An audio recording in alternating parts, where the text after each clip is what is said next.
अस्सलाम वालेकुम, आप देख रहे हैं इंडिपेंडेंट पाकिस्तान में हूँ हमजा रिफ़त। नाज़रीन, बात करेंगे लफ्ज़ एक्सटेंशन की।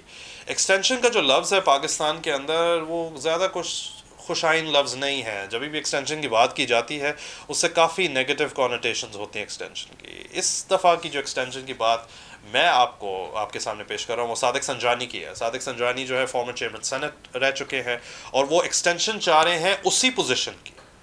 उनका ये रद्द अमल है कि चेयरमैन सेनेट की जो पोजीशन है वो इस वक्त वेकेंट है, वो खाली है, तो इस वजह से मुझे इस चीज़ की एक्सटेंशन दी जाए जब तक कि वो जो वेकेंट सीट है वो पुर नहीं हो जाती या मतलब इलेक्शंस नहीं होते और फिर नया चेयरमैन नहीं आते। सादिक संजानी साहब की मैं आपको एक इंटरेस्टिंग बात बताता हूँ। ये इस चीज़ को अगर हम देखें तो ये आइन की वायलेशन भी है। सेनेट के अंदर जो हंगामाराई हुई है वो इसी वजह से हुई है क्योंकि ये एक्सटेंशन जो है ये आइन के ख़िलाफ़ है। सबसे पहले मैं आपको बता दूं, सादिक संजानी साहब बलोचिस्तान असम्बली की जो सीट है PB 32 जगाई को वो जीत चुके हैं। हाँ, ये सही बात है कि उन्होंने अभी तक ओथ नहीं लिया, पर अगर हम कॉन्स्टिट्यूशन के ऊपर जाएं, आर्टिकल 223(4) कॉन्स्टिट्यूशन का कहता है, जिसका टाइटल भी है बार अगेंस्ट डबल मेंबरशिप।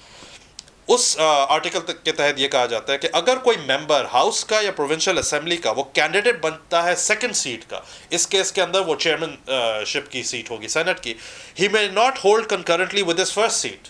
वो पहली सीट को नहीं रख सकते। या तो सादिक संजानी साहब जो उनकी बलोचिस्तान असेंबली की जो सीट है PB 32 जगाई उससे रिज़ाइन कर लें, या तो फिर अगर चेयरमैनशिप की जो बात है उसको आप अपने जो है ना रेडार से हटा दें, क्योंकि फ्रैंकली स्पीकिंग अगर तो आपने सेनेट चेयरमैनशिप के लिए आप चाहते हैं कि आपको एक्सटेंशन मिले, आप आइन 223(4) की वायलेशन करेंगे क्योंकि आप ऑलरेडी बलोचिस्तान असेंबली की जो सीट है PB 32 जगाई वो जीत चुके हैं।